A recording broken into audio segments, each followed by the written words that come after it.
What should we call ourselves? No. English superheroes. We're here with... sorry, I need a minute because I just came out of a presentation, so I'm thinking about reflective practice, not this now. So.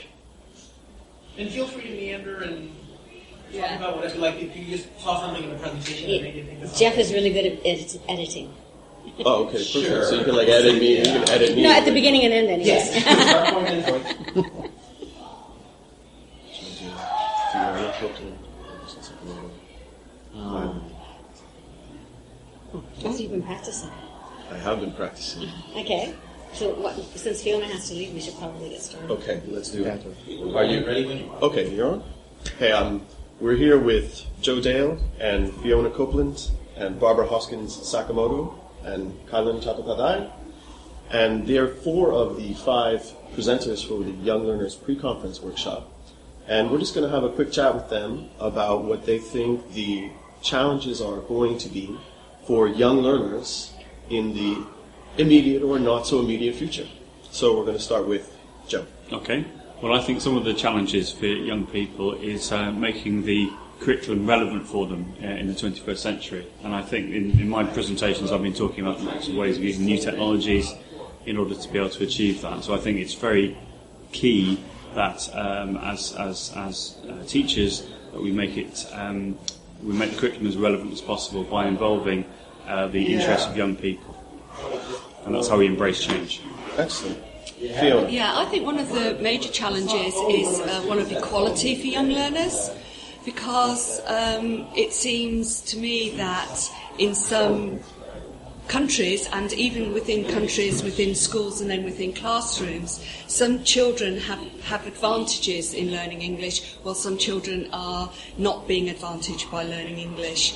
And in fact, it's the children who are already privileged, who come from privileged families, who get English outside school as well as in school, that tend to develop faster, so the gap becomes even greater between those children who have English and those children who don't. And that has lots of repercussions socially, globally, but just for the child in the class who's the one who doesn't get the English, who doesn't have those opportunities, what it does to their confidence and to their identity at a young age, I think we really need to address that. Yeah, well, I agree with both Joe and Fiona. I think it's really important to make sure that what we're teaching is relevant to the lives that our students are actually leading. And also, I think that we need to make sure that English is a tool of equity. It's a way to raise up the level of citizens in our society, as opposed to creating a bigger gap, because if society doesn't work for all of us, it doesn't really work for any of us, ultimately. But I think that, and English is probably one of the best ways to raise that level up. And in that case, we need to make sure that we're presenting it in a way that it is a tool for communication and not like overwhelming children by throwing a lot at them because it's all available.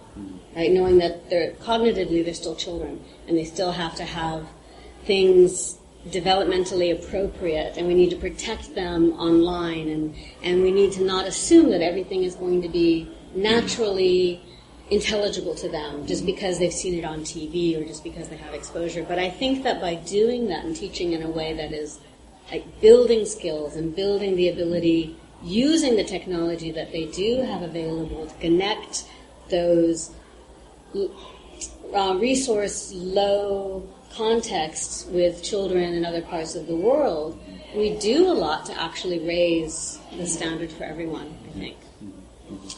Yeah, for me, actually, the change is somewhere else. For me, the English language that we learn in my context, for example, in India, in South Asia, parts of Asia, the language we pick up is not British English or American English. English is now, for at least for me, is a kind of an English that I speak. It's my language. So it's because my language, I want to learn it in the way I want to. So it's not that I just want to learn the language in the way a particular pedagogy tells me this is how to learn English. So I think that one way of embracing changes is to accommodate different kinds of approaches that are coming up. And the other way of looking at is that the learners are much more diverse. For example, in some context, access to technology is there. In some context, there is no access to technology. But the language is still there. For example, in a country like India, or it's the ESL context, where there English is not a foreign language, but in a way it's still foreign, and it's more complicated than that. Is the issue that Indians are basically multilinguals.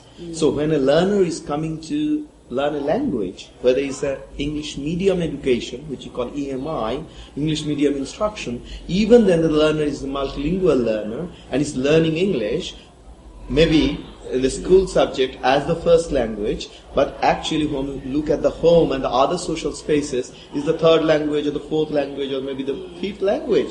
So there is a kind of an immense variety, and I think one way of accepting the change, or to embrace the change, is to accept the varieties and the different approaches. And I think that's how we should proceed. Choice is a really key word, I think.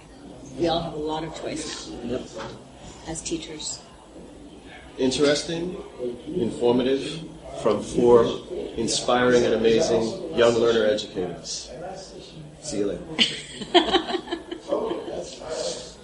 Cute. Super cute. No follow-up questions? No. Cute. No, Sign off. that's fine. That's good.